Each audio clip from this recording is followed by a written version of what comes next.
Nous vous proposons d'économiser en optimisant votre image. C'est l'idée d'Identité Verte, notre start-up qui se veut être une agence de communication visuelle écologique. Pour cela, nous partons de la modification d'une identité visuelle jusqu'à la création complète. Pour faire ça, nous utilisons 4 couleurs écologiques puisqu'elles ne demandent pas réellement de capacité à l'imprimante. En fait, ce qu'on fait, c'est qu'on va vous faire économiser au moment de l'impression de l'argent car nous réduisons l'encre en jouant sur les pleins et les vides avec la tendance graphique en plus qui est le côté minimaliste, ce qui va faire vous offrir une empreinte écologique moindre ainsi qu'une économie d'argent conséquente. Aujourd'hui, il faut savoir que sur un an, on utilise 1 milliard de cartouches d'encre. Une cartouche d'encre, ça revient à 3,5 litres d'encre. Avec notre agence, demain, nous pensons réduire la consommation d'encre au niveau mondial de 10 à 39%. L'éco-branding offre donc une empreinte écologique vraiment moindre. Donc, pour exemple, nous avons pris le logo de la French Tech, qu'on a retravaillé donc, sur les pleins et les vides en redessinant les contours. Ici, donc, c'est le packaging d'une auto-entrepreneuse qui vend des produits de bien-être. En haut, donc, vous avez le packaging initial. Celui d'en bas, retravaillé pour qu'il soit plus responsable, plus écologique. Ensuite, donc, vous demandez sûrement pourquoi une société voudrait, vous dites une société ne voudrait pas changer son identité visuelle pour ne pas perdre sa clientèle. Prenons l'exemple de Coca-Cola, qui est une grande société. Elle est très influente. Changer sa marque, changer son identité visuelle, juste la modifier. Par exemple, en haut à droite, on a fait l'essai sur des canettes. Tout le monde reconnaît Coca-Cola. En plus de ça, c'est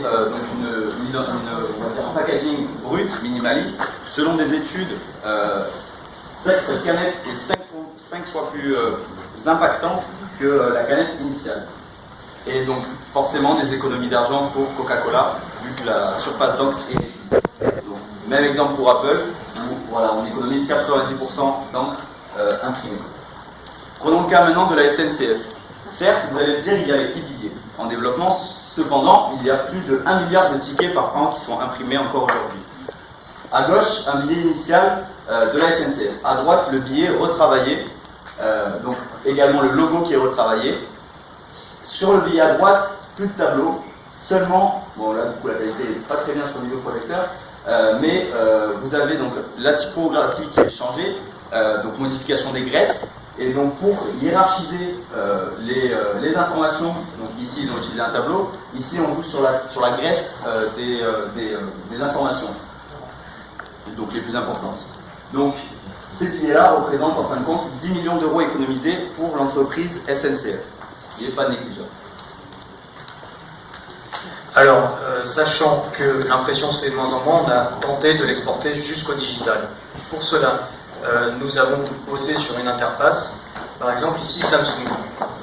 À ma gauche, nous voyons l'interface actuelle, à ma droite, une autre version de l'interface. Ici, pour votre santé, on réduit la lumière bleue, on réduit aussi, on synthétise les informations pour économiser le stockage des données sur le serveur, en jouant encore sur les pleins et les vides comme nous l'avons énoncé, en jouant aussi sur la tendance graphique qui est le côté minimaliste.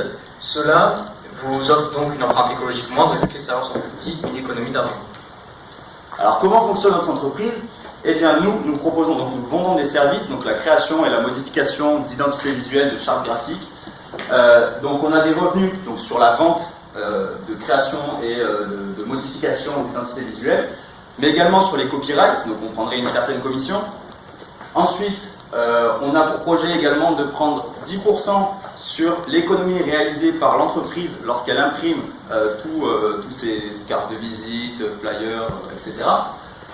Et comment on travaillerait? Donc, on travaillerait avec un sous-traitant, donc une imprimerie en sous-traitance qui a également des enjeux écologiques, donc pour revoir les tarifs avec notre entreprise et la sienne pour s'adapter aux clients et donc s'inscrire dans une démarche plus écologique et également donc travailler avec des supports plus écologiques.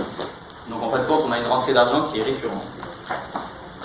Alors après, pour lancer le projet, on aurait besoin de 40 000 euros. Et en fait, la première année, nous ferions déjà des bénéfices avec simplement au minimum 9 clients par an, ce qui n'est pas beaucoup pour une agence de communication visuelle.